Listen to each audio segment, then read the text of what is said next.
Hoje iniciamos Mateus 24, 1, capítulo novo na nossa jornada sobre esse Evangelho, o Evangelho de Mateus. Mateus 24, nós lemos os versículos 1 a 8. Os irmãos devem abrir a Bíblia. Nesse trecho, a Bíblia é aberta nesse trecho algumas vezes. Alguns textos que eu vou mencionar que são textos paralelos que servem como apoio e explicação, alguns textos vão ser projetados, outros não. Então os irmãos devem estar com a Bíblia na mão e atentos aí para a dinâmica da tela e da mensagem em si, para que você acompanhe o que estará sendo dito. Neste trecho que acabo de ler, que li há alguns minutos, nós fomos até o versículo 8 e nós nos deparamos aqui nesse trecho com 3 informações. São informações referentes ao futuro. Este capítulo de Mateus é um sermão escatológico, é um sermão profético, é um sermão que fala sobre as coisas que iam de vir. E nesse trechinho inicial que nós lemos agora, nos 8 primeiros versículos, nós encontramos 3 informações. Uma delas é sobre o que aconteceria com a geração que rejeitou o Messias.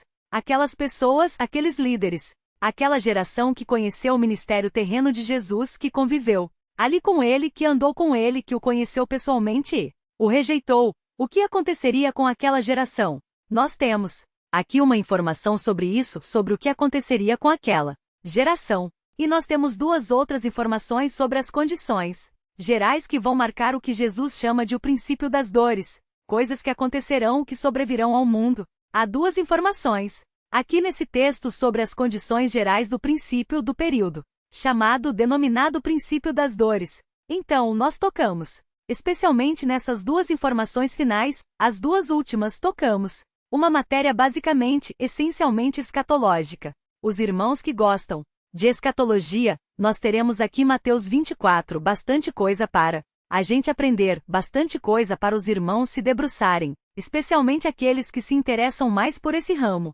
da teologia. Vamos então conhecer essas 3 informações. Quero chamar a atenção dos irmãos para elas. Essas 3 informações estão aí. A minha tarefa é orientá-los agora e dirigi-los no destaque dessas 3 informações. E minha expectativa é que os irmãos, conhecendo essas 3 informações, os irmãos, juntos comigo, consigam detectar a relevância disso para nós, porque a escatologia bíblica não deve ser observada como apenas uma previsão do futuro por mera curiosidade infantil ou por mera curiosidade carnal. Quando o Senhor revelou coisas, eventos acerca do futuro, ele estava convicto, ele estava certo do fato de que essas informações são relevantes para a nossa vida presente. O futuro nunca é revelado só para revelar, para matar a curiosidade da gente, não. O Senhor fala acerca do futuro com o objetivo de mudar a nossa vida hoje, de mudar a nossa vida no presente. Existe um aspecto aplicativo na escatologia. Existe um aspecto vivencial na escatologia. Nós não podemos ser como meninos que só querem saber o que vai acontecer amanhã. Nós não podemos ser como os leitores de Nostradamus, aquele maluco que dizia coisas sem sentido e as pessoas vivem achando que aquilo tinha algum significado relacionado ao futuro. Não podemos ser como esses leitores, como essas pessoas que procuram gente que lê mão, procuram ciganos, procuram astrólogos, com o objetivo apenas de tentar descobrir o que vai acontecer amanhã. Nós não podemos ter essa mentalidade. Não podemos ser assim. Existe na escatologia, sim, a revelação de coisas futuras, mas isso tem algo fortemente ligado à nossa santidade, ao nosso modo de viver hoje, e eu gostaria que os irmãos prestassem muita atenção nas coisas que eu vou dizer, porque essas coisas, ao longo da exposição, eu vou tentar destacar a relevância prática vivencial dessas verdades. A primeira informação que os irmãos podem destacar no texto está nos versículos 1 e 2. Essa primeira informação é a seguinte: viria o juízo, notem, viria o juízo, o castigo, a punição sobre a geração que rejeitou o Messias. O Senhor revela isso, o Senhor dá essa informação, viria a punição, viria o juízo sobre a geração que rejeitou o Messias. Essa frase que eu disse que encerra essa informação relacionada à geração que rejeitou o Messias. Essa frase, ela em si mesma, ela já mostra uma realidade teológica importante que não pode fugir da nossa percepção. Temos que captá-la e temos que memorizá-la e assimilá-la. Sempre, sempre que o Messias é rejeitado, vem juízo. Sempre. Se não agora, amanhã. Mas todos Os que rejeitam o Messias serão alcançados pelo juízo de Deus. Há uma demonstração disto aqui. De uma forma como esse juízo foi aplicado, há outras formas, como Deus pune quem rejeita o Messias. E isso é ilustrativo. Isso é ilustrativo porque quem rejeita o Messias sempre é punido. Não há como escapar disso. Esse é o lado amargo do Evangelho. Esse é o lado doloroso do Evangelho. O Evangelho tem um lado cor-de-rosa. O Evangelho tem um lado azul. Bebê para quem gosta de uma cor mais masculina. O Evangelho tem um lado mais suave e mais tranquilo. Mas o Evangelho verdadeiro tem também uma ponta que é dolorosa. Ele tem também uma espada que incomoda, que penetra, que machuca, que fere, que assusta. E se essa espada, essa lâmina cortante do Evangelho for removida do Evangelho, ele deixa de ser Evangelho. Ele se torna uma mensagenzinha de autoajuda. O máximo que pode chegar é isso. Então o Evangelho genuíno tem esse aspecto doloroso. O aspecto genuíno tem um lado que nos incomoda. E o lado mais cortante, doloroso, incômodo por assim dizer, do Evangelho é esse. Quem rejeita o Messias de Israel, quem rejeita o Filho de Deus encarnado, Cristo. Encarnado, o Deus encarnado, o Filho de Deus que veio a este mundo, quem o rejeita não simplesmente verá uma vida meio que sem sentido. Não somente verá uma vida aí, vivendo levada no meio de prazeres, não somente isso ou de outras coisas, essa pessoa será alcançada pela dura punição de Deus. Não há espaço na Escritura para outra ideia. De maneira que se você está aqui, ou se você está me ouvindo em algum outro lugar, e você não recebeu o Senhor e não o acolheu, não o recebeu como Deus da sua vida, o seu Mestre, o seu Salvador, se você não crê nele, e não se beneficiou do seu sacrifício na cruz pela fé, e não é um discípulo dele, um crente no Senhor Jesus Cristo, você o está rejeitando. Isso não vai fazer com que a sua vida seja apenas marcada por um vazio existencial. Isso não vai fazer apenas com que você seja uma pessoa triste, sem sentido na vida. Não é só isso. Quem dera foi só isso. O problema é muito mais grave. O problema é que se você rejeita o Messias, a mão pesada de Deus, a espada do Senhor vai alcançá-lo um dia e colocar você sob um terrível, um inigualável, incalculável, horrível juízo e castigo. Essa é a realidade. Terrível. E quando nós olhamos para a Escritura, nós temos que detectar essas coisas porque elas servem para nós que somos crentes alertarmos os outros e para aqueles que não são crentes serem alertados por essas verdades. Porque eu disse que o juízo viria sobre a geração que rejeitou o Messias? Onde está isso no texto? Se os irmãos olharem os versículos 1 e 2 poderão perceber isso. Veja o que diz o texto. O texto fala que Jesus saiu do templo. Alguns dizem que isso aqui já é um sinal do seu abandono. Alguns dizem que isso aqui já é uma parte da profecia que ele havia dito nos versículos anteriores. No versículo 38 do capítulo 23. No versículo 38 do capítulo 23. Ele fala: a vossa casa ficará abandonada.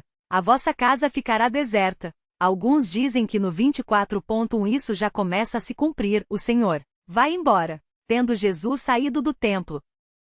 É como se o autor Mateus estivesse dizendo: olha, o Senhor já está abandonando a casa. Isso já começou. O juízo sobre Israel já começou. O Senhor está saindo do templo, indo embora. E o texto continua. Enquanto se retirava, seus discípulos aproximaram-se dele para lhe mostrar as edificações do templo. Os discípulos estavam muito impressionados com a grandeza do templo de Herodes. Era um templo gigantesco com pedras gigantescas. Em Marcos, no capítulo 13, versículo 1, nós aprendemos que os discípulos estavam admirados com as pedras e os edifícios porque a construção era realmente gigantesca e majestosa. Herodes o Grande era uma espécie de Paulo Maluf daqueles dias. Ele gostava de fazer obras faraônicas. Se ele podia fazer um templo de um tamanho, ele fazia o templo 10 vezes maior. O templo de Herodes, para ele construir o templo, ele cortou uma montanha. Ele cortou o topo de uma montanha. Ele mudou a topografia da cidade para construir o templo que estamos falando aqui. Aliás, o templo nunca foi terminado. Nos dias de Jesus, o templo ainda não tinha sido terminado. E já era tão majestoso, tão grande, que as pessoas que olhavam já ficavam impressionadas com a magnitude daquela construção. Parece que os homens gostam dessas coisas, de expressar o seu amor pela grandeza através de obras arquitetônicas. Dizem que estão fazendo o templo. De novo aqui em São Paulo, o Templo de Salomão, estão fazendo aqui. Em São Paulo, parece que o Edir Maceiro está construindo o Templo de Salomão. Isso não vale nada, isso não vale coisa nenhuma. Até porque o Templo de Salomão, o Templo do judaísmo, tem um lugar específico que pode ser construído, não pode ser construído em qualquer lugar. O Templo do judaísmo tem que ser construído onde Deus mostrou que é onde ele sempre esteve. Ali onde hoje é o Muro das Lamentações. Se você construir o templo em outro lugar, isso não vale nada. Dentro do judaísmo há um lugar específico que Deus apontou e é ali que deve ser o templo. Se você fazer um templo em São Paulo não vale coisa alguma, tem valor nenhum. Esse homem, coitado, está perdendo dinheiro. Bom, perdendo dinheiro. Ele nunca perde, mas ele não está fazendo nada que tenha qualquer relevância para a gente. Muito bem, eles ficaram impressionados com as pedras, com os edifícios, e Jesus diz para eles: veja o que Jesus diz. Mas ele lhes disse: não estáis vendo tudo isto? Em verdade vos digo que aqui não ficará pedra sobre pedra que não seja derrubada. O que o Senhor quer dizer com isso? O Senhor aqui no versículo 2, ele mostra, ele realça a realidade de que viria um castigo sobre aquela geração. E esse castigo seria percebido especialmente na destruição daquele templo, que aquelas pessoas gostavam tanto e de que tanto se orgulhavam. Se os irmãos olharem no capítulo 23, os irmãos verão no versículo 34. Olha o versículo anterior. Veja o versículo 34. Veja o que eles faziam. O texto diz o seguinte, 34, portanto eu vos envio profetas, sábios e mestres, matareis e crucificareis alguns deles, a outros açoitareis nas vossas sinagogas e os perseguireis de cidade em cidade, para que sobre vós recaia todo o sangue justo derramado sobre a terra, desde o sangue do justo Abel até o sangue de Zacarias, filho de Baraquias, que matastes entre o santuário e o altar. Ou seja, os habitantes daquela cidade seriam alvos do juízo. Por quê? Porque eles sempre matavam os mensageiros de Deus. E agora, o Senhor havia enviado a eles o seu próprio filho, e eles também estavam prestes a matar o seu próprio filho. A destruição do templo sempre esteve associada ao castigo de Deus. Veja o que está escrito em Jeremias no capítulo 7. Abra sua Bíblia em Jeremias, capítulo 7. Veja a conexão que há entre a destruição do templo e o castigo de Deus. Jeremias 7. E as gerações posteriores, as gerações que viveram depois da destruição do templo em Jerusalém, essas gerações também associaram a destruição do templo com o que havia já acontecido antes na época do exílio babilônico. Veja o que diz aqui, Jeremias 7. O texto diz assim: esta é a palavra que veio a Jeremias da parte do Senhor. Ponte à porta da casa do Senhor e proclama-lhe esta palavra. Ouvi a palavra do Senhor, todos de Judá, que passais por estas portas para adorar-lhes o Senhor. Assim diz o Senhor dos exércitos, o Deus de Israel: endireitai os vossos caminhos e as vossas ações, e vos farei habitar neste lugar. Não confieis em palavras falsas, dizendo: este é o templo do Senhor, templo do Senhor, templo do Senhor. Está dizendo: não acredite que o templo é indestrutível, não acreditem que o castigo não virá porque o templo está aí. O templo está aí sim, mas não confiem nisso, o juízo virá mesmo com o templo aí. O texto continua: mas se de fato endireitardes os vossos caminhos e as vossas ações, se realmente praticardes a justiça entre um homem e o seu próximo, se não oprimirdes o estrangeiro, o órfão e a viúva, nem derramardes sangue inocente neste lugar, nem seguirdes outros deuses para vosso próprio mal, então eu vos farei habitar neste lugar, na terra que dei a vossos pais, desde a antiguidade para sempre. Mas vós confiais em palavras falsas e sem proveito, por acaso furtando, matando, cometendo adultério, jurando falsamente, queimando incenso a Baal e seguindo outros deuses que não conhecestes. Vireis e vos apresentareis perante mim nesta casa, o templo que se chama pelo meu nome, direis: estamos seguros? Apenas para continuardes a praticar todas essas abominações, esta casa, que se chama pelo meu nome, transformou-se para vós num antro de ladrões. E eu mesmo vi isso, diz o Senhor. Mas ide agora ao meu lugar que estava em Siló, onde primeiro fiz habitar o meu nome, e vede o que lhe fiz por causa da maldade do meu povo Israel. Agora por quê fizestes todas estas abominações, diz o Senhor, e não ouvistes quando eu vos falei insistentemente, nem respondestes quando vos chamei? Então farei a esta casa que se chama pelo meu nome, na qual confiais, e a este lugar que dei a vós e a vossos pais, o mesmo que fiz a Siló, ou seja, o juízo de Deus manifesto contra Israel, o povo que rejeita a Deus, é expresso, entre outras coisas, através da destruição do templo.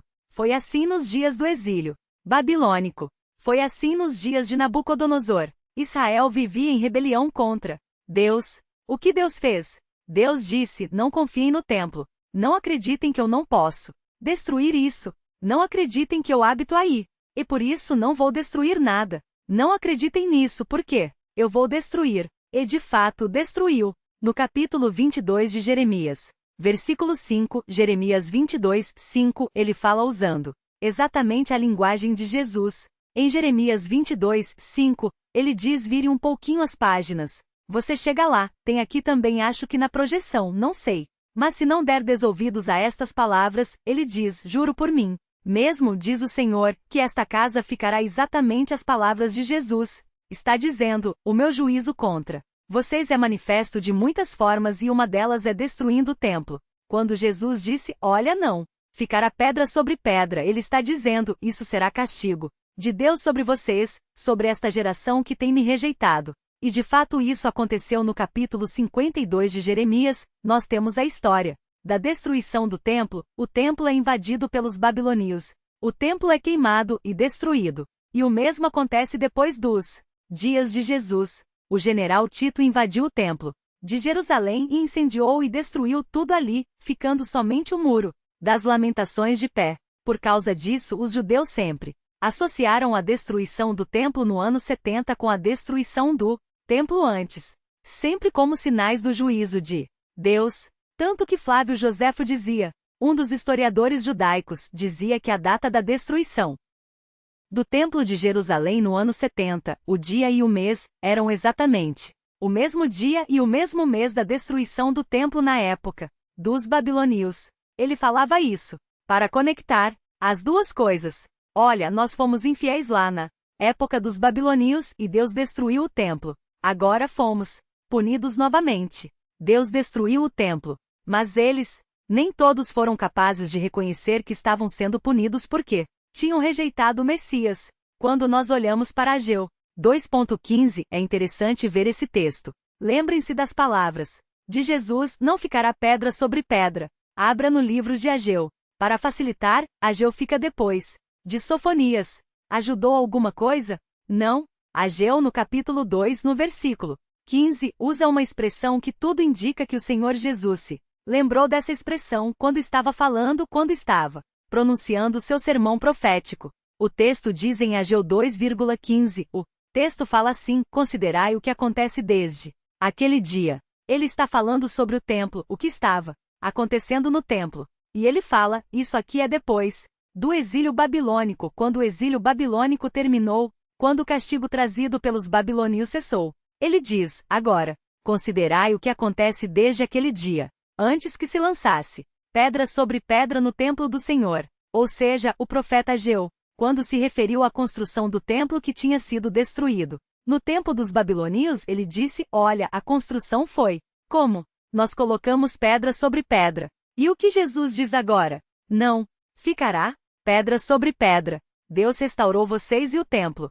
foi reconstruído pedra sobre pedra, mas vocês rejeitaram o Messias e por causa disso agora vem o reverso. Será tirada cada pedra, o templo será destruído e não ficará mais pedra sobre pedra. A rejeição do Messias traz o castigo de Deus. Nós temos que lembrar, além disso, irmãos, quando olhamos para essas duas expressões, em Ageu e em Mateus, em Ageu a construção, pedra sobre pedra, e em Mateus, a destruição, pedra sobre pedra, nós temos que olhar para essas coisas e lembrar do seguinte: as promessas de Deus são irrevogáveis, mas as bênçãos de Deus não. Muitas bênçãos de Deus ele pode revogar. O Deus que abençoou Israel, e abençoou de tal forma que Israel pôde colocar pedra sobre pedra na construção da sua casa, é o mesmo Deus que fez com que não ficasse pedra sobre pedra quando o juízo veio. E nós temos que conhecer o nosso Deus para que nós não sejamos iludidos pelo nosso coração. Nós temos que assimilar a ideia, e isso encher o nosso coração de temor no sentido de aprendermos que aquilo que Deus nos deu como bênção dele não significa que ele não pode remover, como expressão da sua disciplina.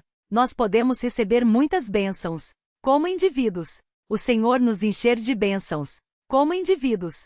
E essas bênçãos que ele nos dá, como indivíduos ao longo da nossa história de vida. As pedras que ele coloca construindo nossa vida cheia de realizações, de alegrias, ele pode também remover essas pedras se formos infiéis a ele. Nossas famílias. Temos famílias. O Senhor vai construindo nossas famílias pedrinha por pedrinha, e ele vai nos abençoando na nossa vida, e ele vai enchendo o nosso coração de satisfação e de alegria, construindo a nossa casa, construindo a nossa família, nos dando bênçãos, pedra sobre pedra. E nós construímos então uma linda família, uma família feliz, equilibrada, que traz abrigo, que traz segurança, que traz paz ao nosso coração. Mas se nós formos desleais ao Senhor, a sua mão pode pesar sobre nós. E as mesmas pedrinhas que ele colocou uma sobre a outra, ele pode remover pedra sobre pedra e não deixar pedra sobre pedra. Eu conheci uma família. Assim, eu conheci uma família que Deus construiu, pedra sobre pedra, linda família, marido exemplar, esposa fiel ao seu lado, crentes, filhos criados na igreja, tementes a Deus, amigos meus, amigos nossos, amigos da nossa família. Nós desfrutamos da sua hospitalidade, do seu afeto, do seu carinho, da sua amizade. Nós fomos edificados pelas suas orações, fomos edificados pelo seu compartilhar, pela sua generosidade, pela sua bondade, enfim, uma família linda. O tipo de família que nós olhávamos e dizíamos, nós gostaríamos que todos tivessem uma família assim.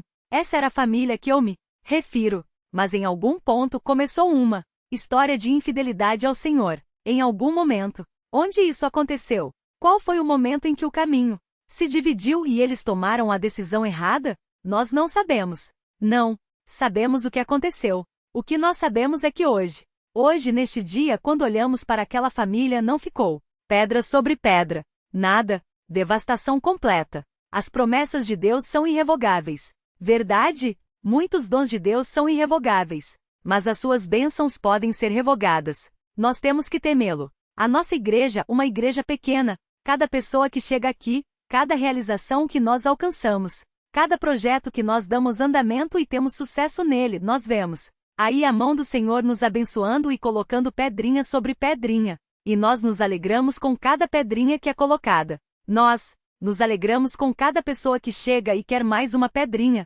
nessa construção. E quando nós conquistamos outras coisas, nós vamos nos alegrando mais e mais porque vemos o Senhor nos abençoando e colocando pedra sobre pedra. E ficamos felizes com isso. E temos trabalhado para divulgar a sua mensagem, para ensinar a sua mensagem, para inculcar a sua palavra na cabeça das pessoas, mesmo dos pequenininhos até dos mais velhos. O nosso departamento infantil trabalha não com diversões. Nosso departamento infantil trabalha com o inculcar da verdade bíblica na cabeça das criancinhas pequenininhas, lá de 2, 3 aninhos. E nós trabalhamos assim em todas as esferas. E o Senhor tem nos abençoado. Tem realizado grandes coisas aqui e fora daqui por nosso intermédio, por intermédio da nossa igreja. E Ele tem colocado pedra sobre pedra e temos nos alegrado com isso, com o que Deus tem feito. Vemos uma juventude dinâmica. No próximo domingo os irmãos verão uma peça aqui feita pelos jovens. É tocante, é lindo ver o talento artístico, o talento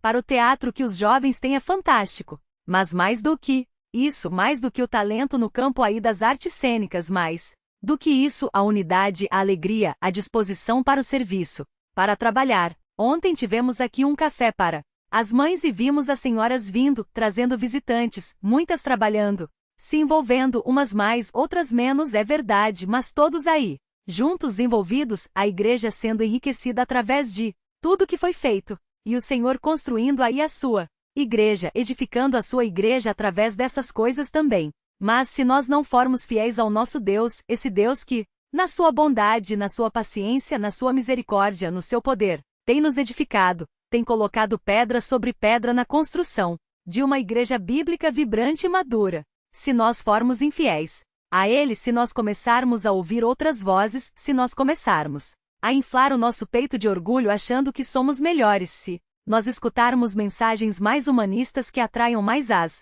pessoas e tiram mais o aplauso das pessoas, se começarmos a ouvir o canto da sereia do mundanismo nos atraindo para que o mundo nos olhe com bons olhos e com aprovação, e seguirmos na direção dessas coisas, eu lhes garanto, queridos, eu lhes garanto não. Ficará aqui pedra sobre pedra. Esse é o nosso Deus. Nosso Deus. Age assim, ele remove, ele acende um candeeiro, a nossa igreja é um candeeiro, mas ele também remove um candeeiro e o apaga, quando somos desleais a ele. E isso deve incutir em nós temor, de modo que esses dois primeiros versículos que lemos são versículos que tratam do juízo de Deus contra quem rejeita o Filho. É o juízo de Deus contra a geração que rejeitou o Messias. E aqueles que estão aqui que estão me ouvindo em outras partes e que rejeitam o Messias devem olhar para isso e tremer, porque estamos diante de um Deus que pesa a sua mão, que traz o seu castigo, que traz a sua vara sobre quem rejeita o seu Filho. E nós que somos crentes, nós que não rejeitamos o Filho, temos que extrair desse texto outros temores, sabendo que o Senhor dispõe aquilo que antes ele põe. O Senhor remove aquilo que antes ele concedeu. O Senhor derruba aquilo que antes ele construiu. Ele faz isso. Ele coloca pedra sobre pedra, mas ele também tira pedra sobre pedra. Nós temos que temê-lo e suplicar ao Senhor: Senhor, tem misericórdia de mim. Enche meu coração de temor para que eu possa servi-lo sempre. E para que a minha vida, a minha família, a minha igreja se mantenham sempre de pé sobre o alicerce da sua palavra, fiéis ao Senhor, para que não vejamos a ruína dessas coisas como aconteceu com aquela geração. Esse é o primeiro ponto, essa é a primeira verdade. E ela deve nos incutir temor, nos que rejeitam o Filho e naqueles que acreditam que as bênçãos de Deus são perenes nesta vida e que estamos seguros. Templo do Senhor, ninguém nos tocará. Não. Se formos infiéis, o Senhor nos tocará. Mas há uma segunda informação presente aqui. A segunda informação já não é uma informação sobre a geração que viveu nos tempos de Jesus e que o rejeitou. A segunda informação que vem aqui no texto é uma informação referente a um período chamado o princípio das dores. E vamos ver qual é essa informação. Ela está nos versículos 3 a 5. E essa informação, se os irmãos olharem os versículos 3 a 5 com atenção, vão aprender que os versículos 3 a 5 falam que no período chamado princípio das dores, surgirão falsos cristos. Note só que ousadia. No período chamado princípio das dores, surgirão falsos cristos. Vamos conhecer os falsos cristos. Vamos ver como eles agem. Prestem atenção. Veja o que diz o versículo 3. O versículo 3 diz assim: estando ele sentado no Monte das Oliveiras, lá de fora de Jerusalém, estava indo embora, ou tinha se afastado do templo. Seus discípulos aproximaram-se dele em particular, dizendo: dize-nos quando essas coisas acontecerão, e que sinal haverá da tua vinda e do fim do mundo? São três perguntas.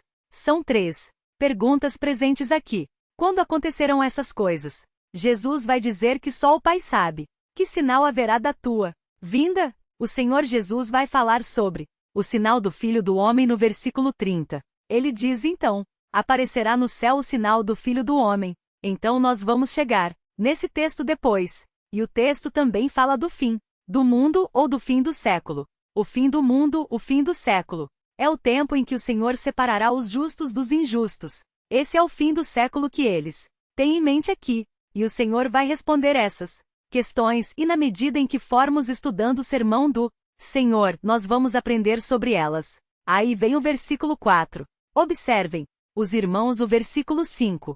E vejam quantas vezes aparece a palavra muitos no versículo 5.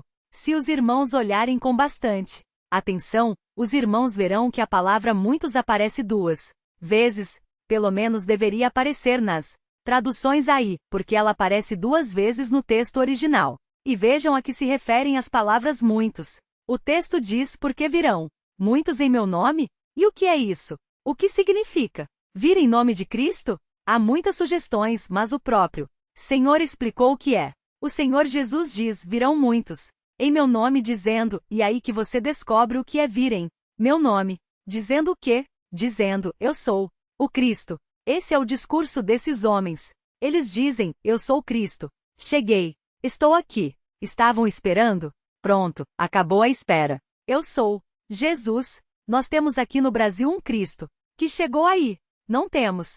Temos aí o Henri não.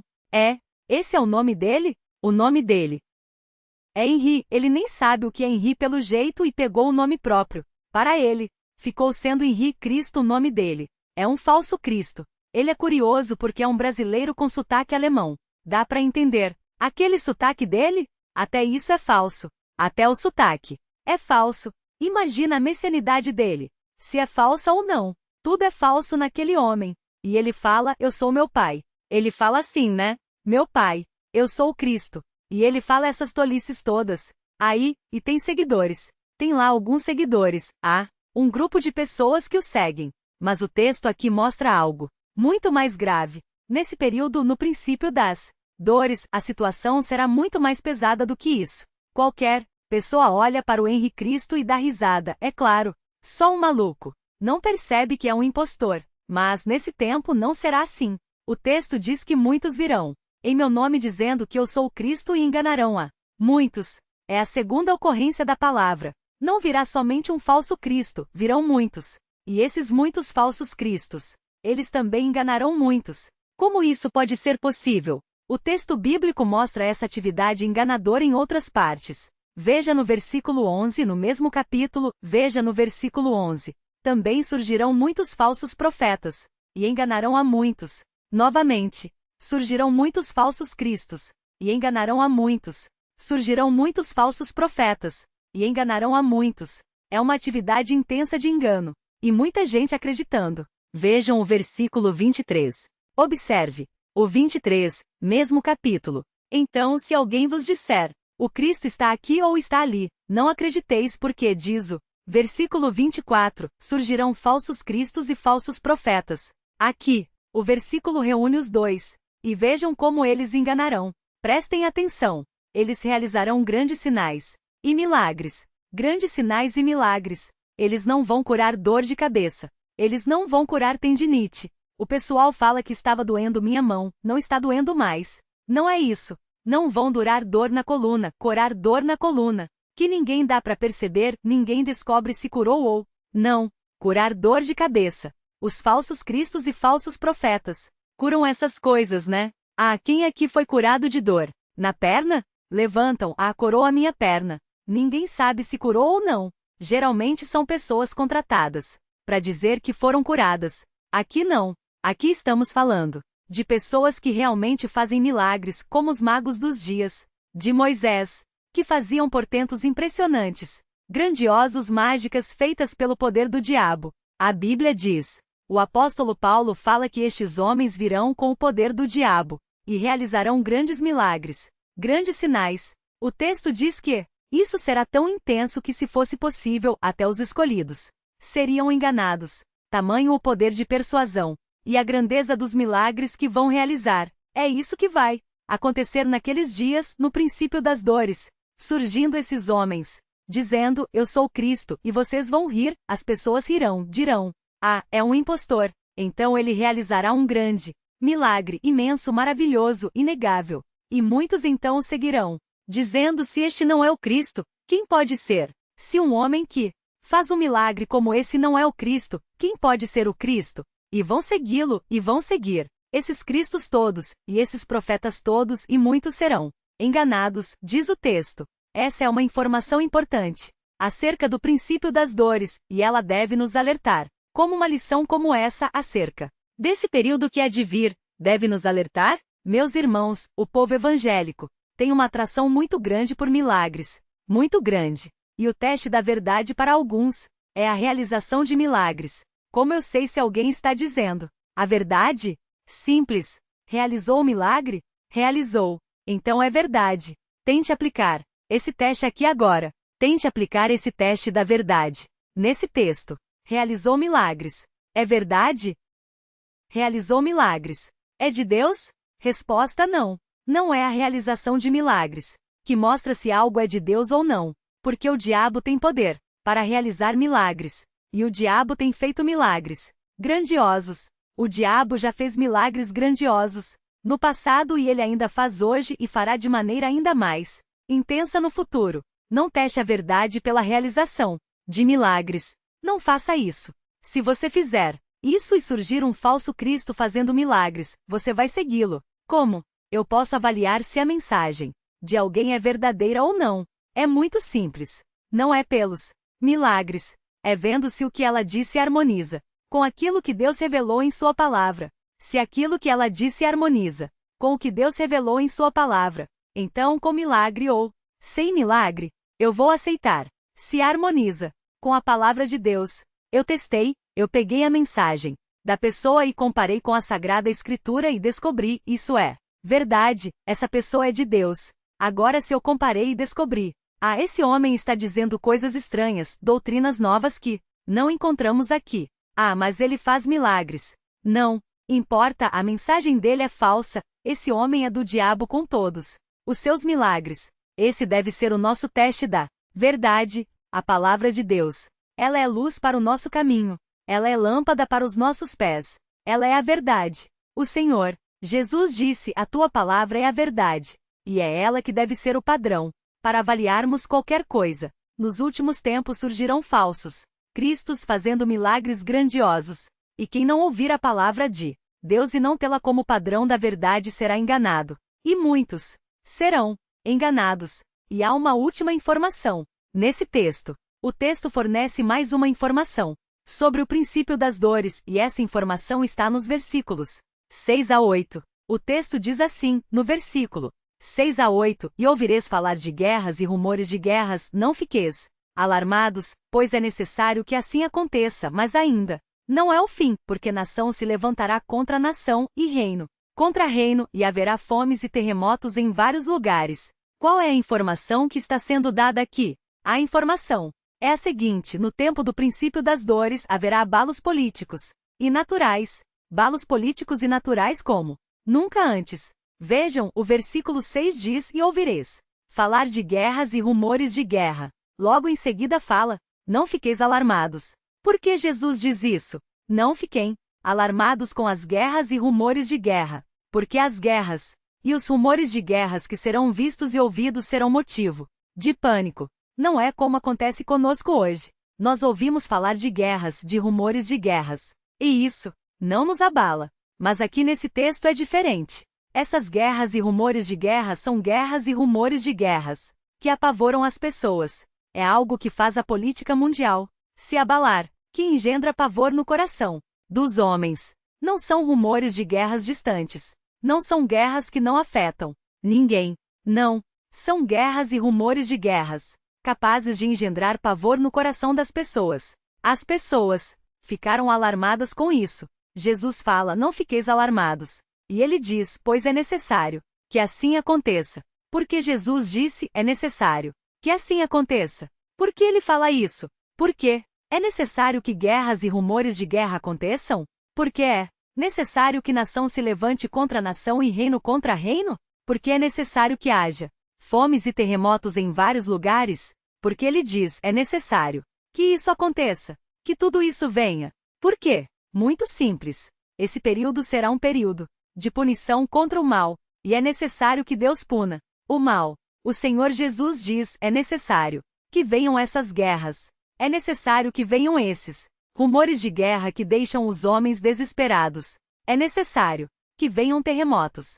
É necessário que venham fomes, porque o mal deste mundo tem que ser punido, os homens perversos têm que ser punidos, e essas coisas serão usadas para puni-los. Se os irmãos olharem em 2 Crônicas 15,6, vejam 2 Crônicas 15,6, vejam o que diz esse texto. 2 Crônicas 15,6, diz assim, 15,6, falando aqui sobre o juízo, sobre o castigo de Deus, nos dias do rei Asa, e fala, ou nos dias que antecederam seu reinado, diz assim, naqueles tempos não havia paz nem para o que saía nem para o que entrava, versículo 5, mas havia grandes perturbações sobre todos os habitantes daquelas terras, pois nação contra nação, é a linguagem que Jesus usa em Mateus 24, pois nação contra nação e cidade contra cidade se despedaçavam, porque Deus as havia perturbado com todo tipo de aflição. Nação contra nação, perturbação de Deus.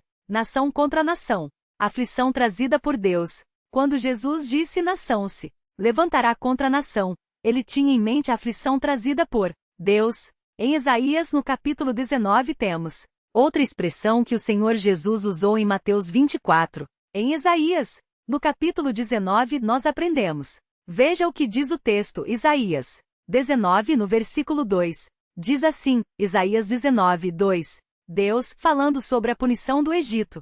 Vejam Isaías 19, vou ler o versículo 1 também. Mensagem acerca do Egito. O Senhor vem cavalgando numa nuvem ligeira e entra no Egito. Os ídolos do Egito estremecerão diante dele e o coração dos egípcios se derreterá. É a mão de Deus pesando sobre o Egito. E aí diz, moverei egípcios contra egípcios. Cada um lutará contra o seu irmão, cada um contra o seu próprio. Próximo será cidade contra cidade, reino contra reino, a mesma linguagem. De Mateus, juízo de Deus, Deus derretendo o coração dos homens através da guerra. Por isso Jesus disse, é necessário que se levante nação contra nação, reino contra reino, porque isso é o castigo de Deus, a aflição dele sobre os povos. E encerrando esse trecho, o Senhor Jesus diz no versículo 8, e todas essas coisas, esses castigos terríveis, nação contra nação, reino contra reino, trazendo juízo e aflição de Deus sobre os homens, isso tudo é o princípio das dores, é só o início de tudo. Os irmãos vão dizer para mim, pastor, não venho mais na igreja até esse capítulo acabar. Não faça isso. Não faça isso. Vou dizer porque você não deve fazer isso. Eu sei que esse capítulo é amedrontador. Ele é amedrontador. Os versículos que não deveriam nos assustar, os versículos 1 e 2 que dizem respeito à geração que matou Jesus, esses versículos nos assustam. Também, porque aprendemos que Deus pune quem rejeita o Messias e aprendemos que Deus tira pedra sobre pedra.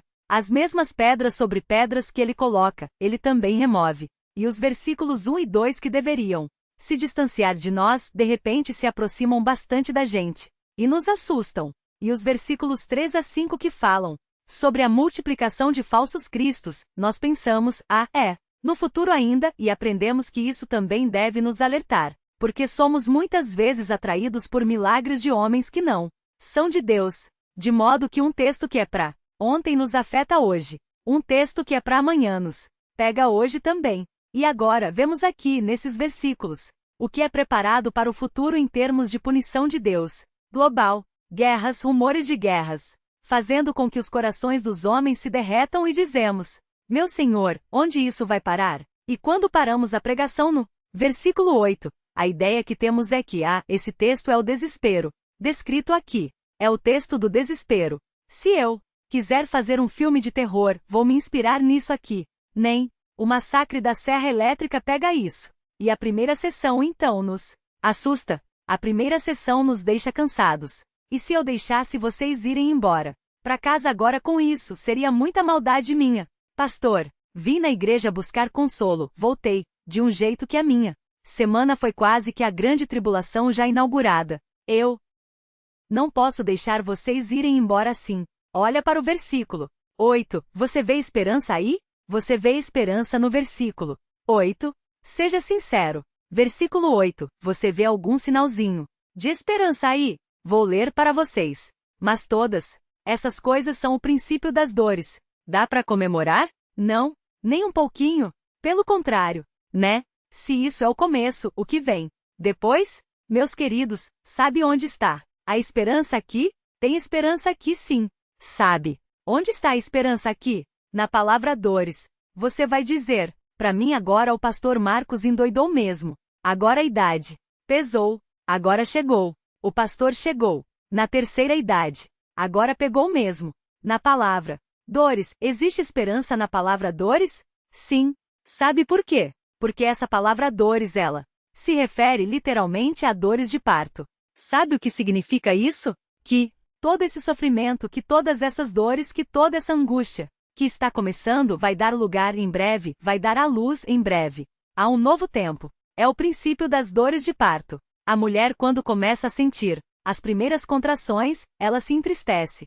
Chegou minha hora, mas isso não é o fim da história. Ela se entristece, dizem que dói muito. Eu não acho que doa tanto, mas dizem que é um pouco de exagero aí. Não sei, mas dizem que a dor. Vocês sabem que os judeus agradeciam todo dia por terem nascido homens. Sabiam disso? Senhor, te louvo. Porque eu sou judeu e sou homem, não sou mulher. Todo dia agradecia. Por isso, eu vou começar a fazer isso também. Mas enfim, a mulher que começa a sentir que essa hora chegou, tem ali o início das dores. E essas dores vão aumentar. Esse é só o princípio das dores. O que vem a seguir é algo realmente assustador. Muitos nem querem ficar perto. Quem não tem experiência de ver partos, enfim, não querem nem ficar perto. Porque é algo terrível, a mulher grita com dores terríveis. E aí a história acaba assim? Não. Depois que passa esse período do princípio das dores e da dor mais intensa, mais densa, e quase que insuportável, tudo muda. Porque vem ao mundo um lindo bebê. É uma nova fase na vida daquele casal, uma nova realidade na vida daquela família. E tudo que era tristeza, choro e medo dá lugar a uma alegria indescritível. É disso que estamos falando aqui. Tudo isso é o princípio das dores. Dores terríveis e maiores ainda virão, mas esse não é o fim da história, porque essas dores darão lugar a um tempo em que uma nova época virá à luz, porque se verá no céu o sinal do Filho do Homem, e ele descerá e inaugurará. Aqui, neste mundo decaído e devastado pelo juízo de Deus, ele inaugurará o seu reino sempre eterno, o seu reino glorioso de paz e de justiça, no qual nós reinaremos com ele para sempre. A esperança, no versículo 8, há uma linda esperança. A esperança de que o incremento do mal é só um sinal de que a noite vai alta. Logo vai raiar a aurora de um novo tempo em que o Senhor reinará absoluto em todo o universo. E eu quero que os irmãos vão para casa com isso na cabeça. Não pensem nas dores que sobrevirão. Pensem nas dores de parto e com isso em mente, vivam na esperança da inauguração do dia de Deus, que há de chegar. Vamos orar. Santo Pai, obrigado por esses versículos. Há tantas perguntas, tantos mistérios, tantas questões, há tanto que aprender. Quando nós olhamos para esse texto, nós vemos que algo ruim espera a humanidade. Lá na frente, talvez num futuro não muito distante, vemos o seu juízo sendo realizado no passado sobre aquela geração e sabemos que esse mesmo juízo se manifestará nas gerações vindouras, nos dias finais. Mas, ó Deus, é maravilhoso ver nisso tudo essa nota de esperança presente. Aqui o conhecimento, a consciência de que tudo isso passará e dará lugar a um reino glorioso do seu Cristo, o Messias adorável, o Senhor Jesus que virá do céu, para estabelecer o seu trono. Aqui, louvamos o seu nome por isso. Ajuda-nos a acolher tudo isso como palavra de admoestação e também de esperança. E sustenta-nos nesses dias difíceis. Pedimos isso em nome de Jesus. Amém.